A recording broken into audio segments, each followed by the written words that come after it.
کثرت عبادت کی وجہ سے آپ کو زین العابدین کہا جاتا تھا، سجدوں کی کثرت کی وجہ سے آپ کو سجاد کہا جاتا تھا۔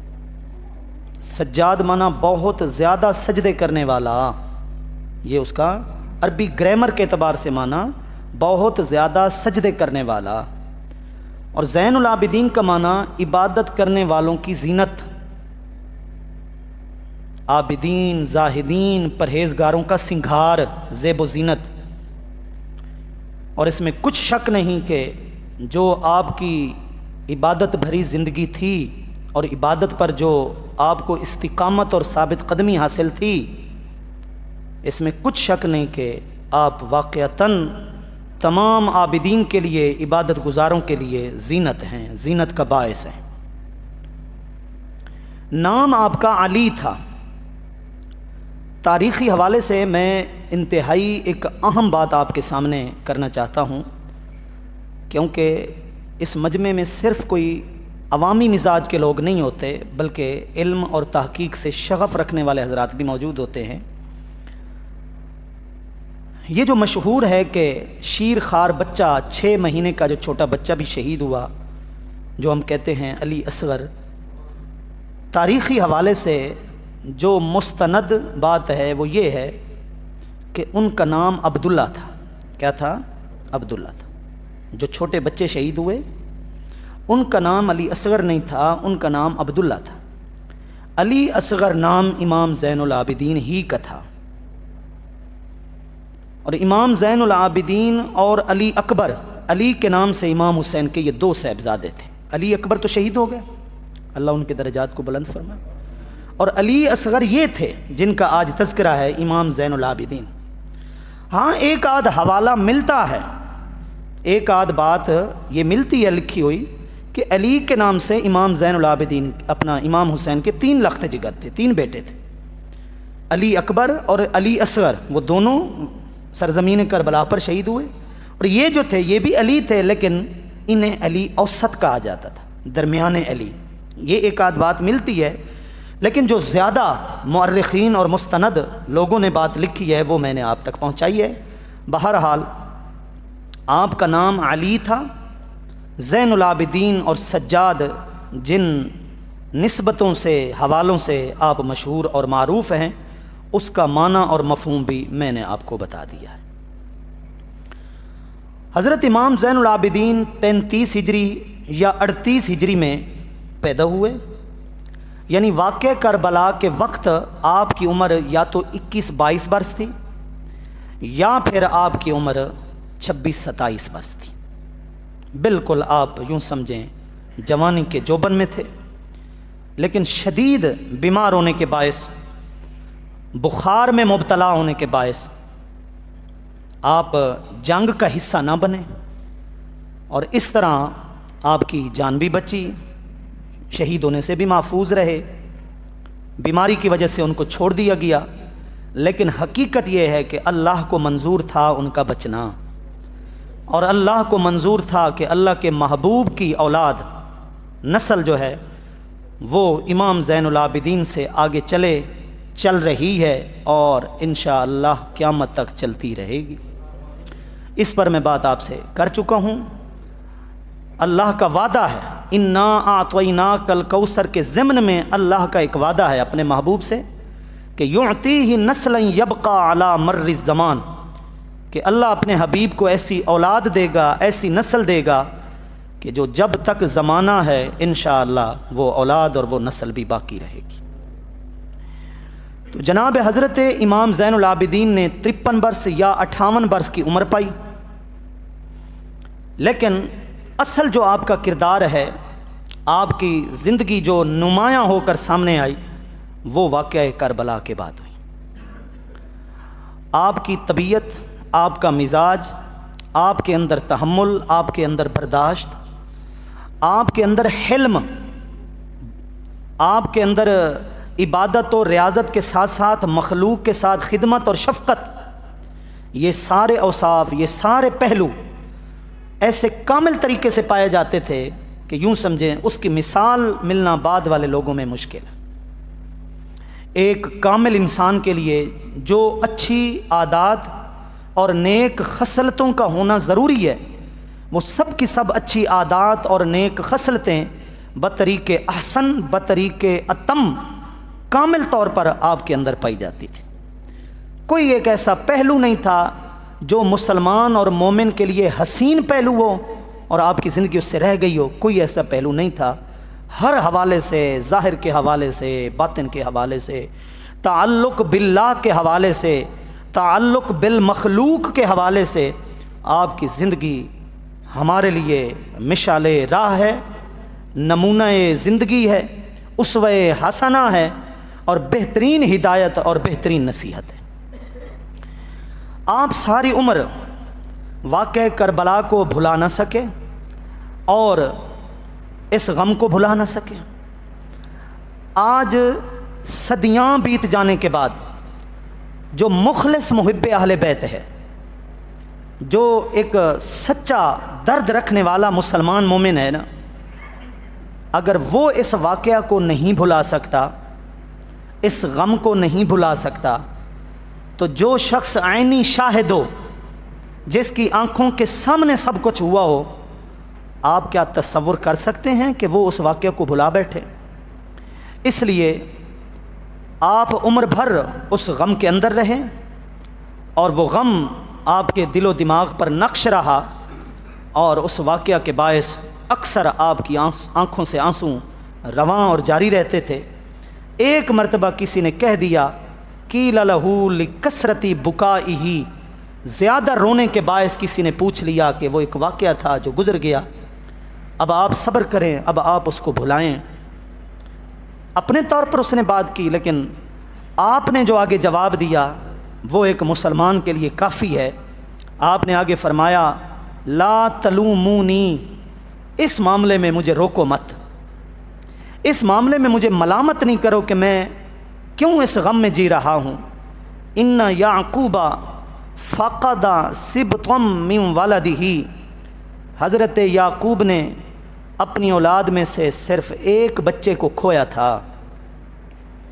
ان کا ایک بچہ گم ہوا تھا، حضرت یوسف علیہ السلام۔ حضرت یعقوب کا اولاد میں سے صرف ایک بچہ گم ہوا تھا۔ فبکا حتی ابیضت عیناہ، وہ اتنا روئے تھے اس کے غم میں، اس کی جدائی میں، اس کی یاد میں، کہ قرآن گواہ ہے کہ وہ اپنی آنکھوں کی بینائی بھی ختم کر بیٹھے تھے۔ ولم یعلم انہ ماتا، حالانکہ ابھی تو ان کی موت کا بھی پتہ نہیں تھا، لیکن پھر بھی وہ اتنا روئے کہ اپنی آنکھیں گنوا بیٹھے تھے، بینائی ختم کر بیٹھے تھے۔ میرا حوصلہ دیکھو کہ میں نے اپنی آنکھوں کے سامنے اپنے قریبی رشتہ داروں میں سے، گھر کے افراد میں سے 14 افراد کو ایک ہی جگہ، ایک ہی غزوے میں، ایک ہی زمین میں، ایک ہی وقت میں قربان ہوتے دیکھا ہے، شہید ہوتے دیکھا ہے۔ افترون حزنہم یذہب من قلبی، تو تمہارا کیا خیال ہے کہ ان کا غم میرے دل سے ختم ہو جائے گا؟ یعقوب ایک بیٹے کا غم لیے جیتے رہے، اور کیا میں ان اپنے 14 عظیم افراد کی قربانی کو کیا میں بھول سکتا ہوں؟ اس لیے اس بارے میں مجھے ملامت مت کرو، اس بارے میں مجھ سے بات مت کرو۔ یہ حضرت امام زین العابدین جو اس واقعہ کربلا میں موجود تھے، آپ ساری عمر اور آپ ساری زندگی جو ہے اس واقعے کو کبھی بھی دل سے بھلا نہ سکے۔ حضرت امام زین العابدین کے شخصیت پر، ان کے کردار اور ان کی سیرت پر بات کرتے ہوئے میں یہ حوالہ بنیاد میں رکھنا چاہتا ہوں کہ آپ کا جو مزاج تھا، آپ کی جو طبیعت تھی، وہ سنت رسول اور شریعت محمدیہ کے عین مطابق تھی۔ ان کمال الایمان ان یکون الطبیعۃ تابعۃ للشریعۃ، علماء نے کہا ہے انسان کامل مومن بنتا ہی تب ہے جب اس کی فطرت شریعت کے تابع ہو جائے۔ ایک انسان ہے حلال و حرام کے حوالے سے عمل تو کر رہا ہے، اللہ کے فرائض و واجبات پر زندگی تو گزار رہا ہے، لیکن اس کا مزاج ویسا نہیں ہے۔ وہ اپنی طبیعت کو مجبور کر کے اپنے آپ کو مسجد میں لے آتا ہے، وہ اپنی طبیعت کو مجبور کر کے حرام سے خود کو دور کرتا ہے۔ لیکن جب طبیعت ہی بن جائے ایسی کہ جو اللہ کے محبوب کی شریعت ہے، کہ ہمیں ہر اس چیز سے نفرت ہو جو شریعت میں ناجائز ہے، اور ہمیں ہر اس چیز سے انس، الفت اور محبت اور لگاؤ ہو جو شریعت میں جائز ہے، جو اللہ اور اس کے رسول کی رضا ہے۔ اصل کامل ایمان اس کو کہتے ہیں۔ تو حضرت امام زین العابدین کی طبیعت ہی ایسی تھی کہ آپ کا مزاج، آپ کی فطرت یوں سمجھے شریعت میں ڈھل چکی تھی۔ اس کی مثال آپ دیکھیں، آپ فرماتے ہیں ایک مرتبہ میرے دل میں خیال آیا کہ قضائے حاجت کے لیے، بیت الخلاء، لیٹرین میں آنے جانے کے لیے، حاجت کے لیے میرے پاس کوئی اضافی کپڑا ہو، الگ سے چادر ہو، اور جب میں نماز پڑھوں تو پھر ان کپڑوں میں نہ پڑھوں، بلکہ اور میرے پاس کپڑے ہوں وہ میں تبدیل کر کے پھر نماز کے لیے جاؤں۔ اب شریعہ والے سے کوئی غور کیا جائے تو یہ کوئی ممانت بھی نہیں ہے۔ اگر ایک شخص نے قضائے حاجت کے لیے الگ سے کوئی پرانی چادر رکھی ہوئی ہے، بعد میں وہ کپڑے تبدیل کرتا ہے، صاف ستھرے کپڑے پہن کر نماز کے لیے جاتا ہے، تو آپ سب کہیں گے یہ تو خشوع اور خضوع ہے، یہ تو اس کا تقویٰ ہے۔ لیکن حضرت امام زین العابدین فرماتے تھے یہ خیال میرے دل میں اس لیے آیا کہ رأیت الذباب یقع علی الشیء ثم یقع علی، کہ میں دیکھتا ہوں کہ یہ جو مکھی ہوتی ہے یہ نہ بیٹھنے والی جگہ پہ بھی تو بیٹھ جاتی ہے، یعنی نجاست پر، اچھا پھر وہاں سے اٹھ کر ہمارے کپڑوں پر بھی آ کر بیٹھ جاتی ہے، یہ تو ایک معمول ہے، تو کیوں نہ میں پھر اپنا کپڑا الگ بناؤں نماز کے لیے اور حاجت کے لیے الگ بنا لوں۔ لیکن پھر فرماتے ہیں میں نے اس پر عمل نہ کیا، خیال تو آیا مکھی والا، لیکن عمل کس لیے نہ کیا؟ فما کان لرسول اللہ صلی اللہ تعالی علیہ وآلہ وسلم واصحابہ الا ثوب واحد، پھر میں نے سوچا کہ اللہ کے محبوب کے ہاں میرے نانا کے پاس بھی تو ایک ہی کپڑا ہوا کرتا تھا،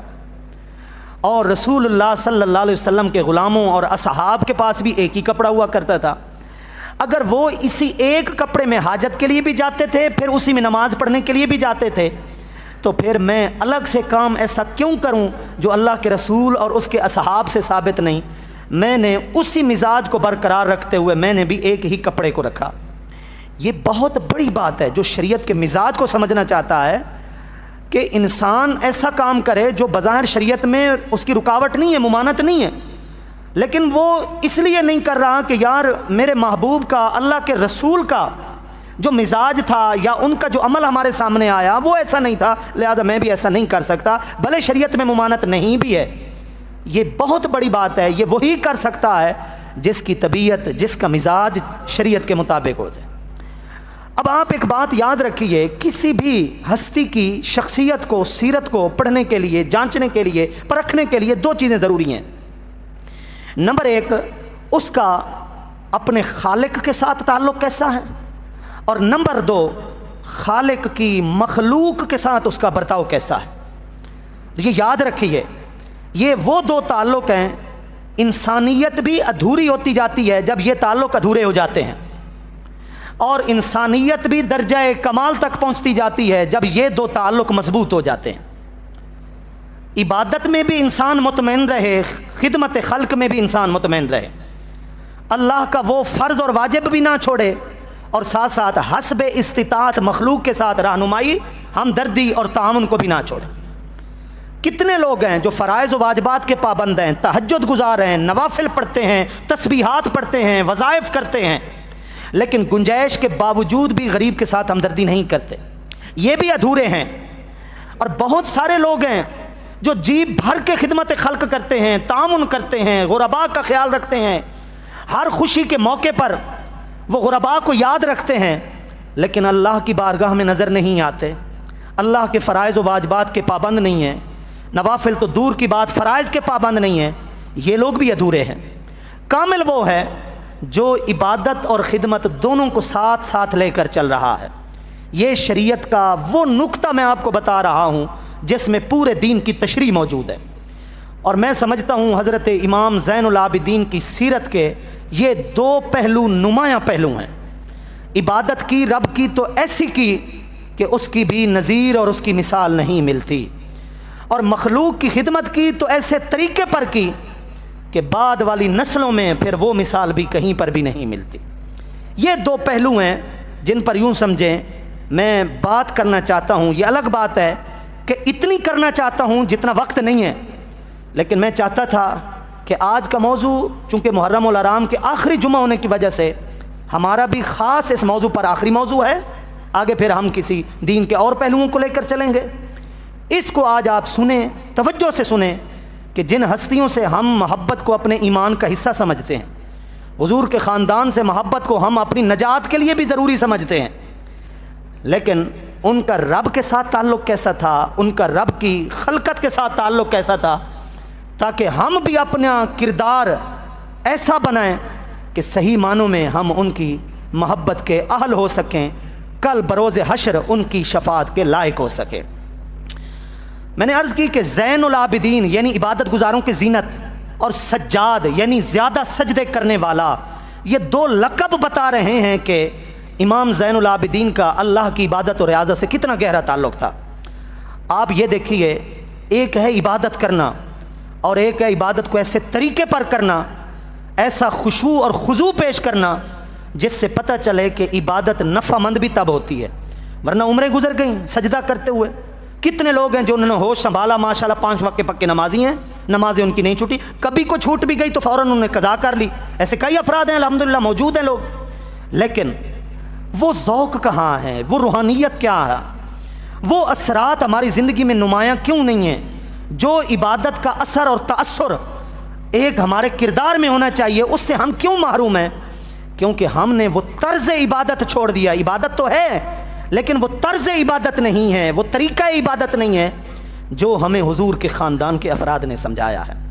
حضرت امام زین العابدین کے بارے میں آتا ہے بین وضوئہ و صلاتہ، جب آپ وضو کر لیا کرتے تھے، جیسے آپ وضو کر کے آئے بیٹھے ہیں، وضو اور نماز کے درمیان جو دورانیہ ہوتا ہے، وضو کر کے بندہ آتا ہے مسجد میں نماز پڑھتا ہے، یہ جو دورانیہ ہوتا ہے، اخذتہ رعدہ، اس دورانیے میں آپ کے اوپر کپ کپی شدید طاری ہوتی تھی، اصفر لونہ، آپ کا رنگ پیلا ہو جاتا تھا، زرد ہو جاتا تھا، ادھر سے رنگ پیلا ہو جاتا تھا، ادھر سے کپ کپی طاری ہو جاتی تھی، کانپتے تھے آپ جب آپ وضو کر کے نماز کے لیے آ رہے ہوتے تھے۔ تو کسی نے پوچھا کہ یہ کیفیت وضو کرنے کے بعد آپ پر کیوں طاری ہوتی ہے؟ آپ نے جواب دیا وہی حکم، یہ بھی کوئی بات پوچھنے کی ہے، یہ بھی کوئی بات پوچھنے کی ہے، افسوس تم پر، اتدرون الی من اقوم و الی من اريد ان اناجیہ، فرمایا کیا تم جانتے نہیں ہو کہ کس کے سامنے کھڑا ہونے جا رہا ہوں؟ کیا تم جانتے نہیں ہو کہ کس سے سرگوشی کرنے کا ارادہ کرتا ہوں؟ کس سے مناجات کروں گا، کس سے بات کروں گا، کس سے مانگوں گا، کس کی تعریف کرنے لگا ہوں، کس کی بارگاہ میں عبادت کرنے لگا ہوں، کس کے سامنے کھڑا ہونے جا رہا ہوں؟ کیا تم جانتے نہیں ہو؟ کیا اس رب کا یہ حق نہیں ہے کہ میرے دل میں اتنا خوف ہو کہ میں اس کی بارگاہ میں حاضر ہوتے وقت میرے اوپر یہ کیفیت طاری ہو جائے؟ اب ذرا ان کی کیفیت کو دیکھیں اور ہم اپنی کیفیت کو دیکھیں۔ ہم تو نماز پڑھنے سے پہلے بھی جیسے تھے، نماز پڑھنے کے بعد بھی ویسے ہی ہوتے ہیں۔ نماز پڑھنے سے پہلے جیسے تھے، نماز پڑھنے کے بعد بھی ویسے ہوتے ہیں۔ عبادت ہم اب خشوع و خضوع سے ہٹ کر روٹین کی وجہ سے کر رہے ہیں کہ ہماری اب یہ عادت ہے۔ عبادت جب عادت بنتی ہے تو پھر وہ لطف نہیں آتا، عبادت جب عبادت بنے اور خشوع و خضوع میں آئے تو پھر یہ خوف بھی ہوتا ہے پھر انسان کے اوپر۔ میں یہ نہیں کہتا کہ وہ کیفیت طاری ہو جائے جو آپ نے سنی، لیکن کچھ نہ کچھ اس کیفیت سے وہ عبادت گزار سرشار ضرور ہوتا ہے، اس ذوق سے سعادت مند اور بہرہ مند ضرور ہوتا ہے اگر ہم عبادت کو روٹین کی عادت نہ بنائیں بلکہ اللہ کا فرض سمجھتے ہوئے، اور اللہ کا ایک رعب ہے، خوف ہے، دبدبہ ہے اس کی بارگاہ کا، وہ ہمارے دل و دماغ میں ہو جب ہم اس کی بارگاہ میں آ کر اللہ اکبر کہتے ہیں۔ اس لیے آپ کا عبادت کے اندر ایک نقطہ نظر تھا، ایک تصور تھا، آپ کا فکری ایک زاویہ تھا جس زاویے سے آپ سوچتے تھے۔ آپ فرماتے تھے عبادت اگر صرف خوف کی وجہ سے ہو، وہ جیسے نوکر کو مالک کا خوف ہوتا ہے تو ڈر کے مارے کام کرتا ہے اس کا، اگر صرف خوف کی وجہ سے عبادت ہو تو تلک عبادت العبید، یہ عبادت تو پھر غلاموں کی عبادت ہوتی ہے۔ پھر آپ فرماتے تھے اگر عبادت نفع کی غرض سے ہو کہ یہ کروں گا تو یہ ملے گا، یہ کروں گا تو یہ ملے گا، یہ وظیفہ کروں گا، یہ 2 نفل پڑھوں گا تو یہ اجر ملے گا کل، تلک عبادت التجار، یہ تو پھر کاروباری لوگوں کی عبادت ہو گئی، وہ بھی پھر کاروبار کرتے ہیں کہ یہ محنت کریں گے تو یہ صلہ ملے گا، یہ تو تاجروں کی عبادت ہو گئی، یہ تو دکانداروں کی عبادت ہو گئی۔ لیکن وہ قوم عبد اللہ شکرا جو عبادت اللہ کی صرف شکر میں کرے کہ اے اللہ تیرا خوف بھی ہے، تیری جنت کا شوق بھی ہے، لیکن عبادت صرف اس لیے کر رہا ہوں کہ یہ تیرا فرض ہے، یہ تیرا حق ہے، اور تو اس لائق ہے کہ تیری عبادت کی جائے، تیری نعمتیں ایسی ہیں کہ تیری بارگاہ میں سجدہ ریز ہو جاؤں۔ جب انسان اس شکر کی کیفیت میں سجدہ کرتا ہے اور عبادت کرتا ہے، فرماتے تھے تلک عبادت الاحرار، یہ ہے اصل غیرت مند مسلمان کی عبادت، یہ ہے آزاد لوگوں کی عبادت۔